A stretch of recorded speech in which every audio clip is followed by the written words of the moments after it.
Select your quiz. You can set a number of subsets for your users. You can set timer for your quiz. You can set immediately show result for your quiz. Here you can also enable retake option in your quiz.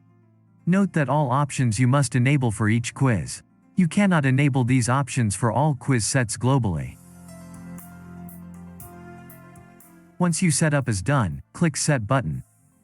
You can see the shortcode is generated in the shortcode list section. Just copy your quiz shortcode and paste into the WordPress page and post.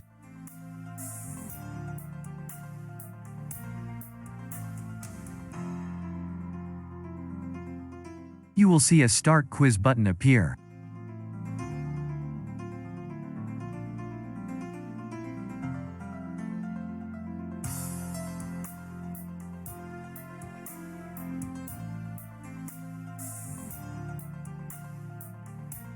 In the result page, users will see his or her result with negative marking.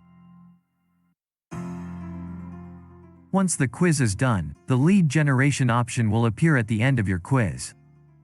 Users can give their name and email.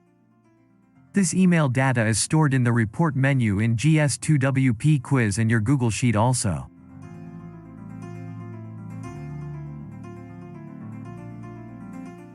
Thank you for watching. Please subscribe to our channel for more updates and don't forget to press the bell icon.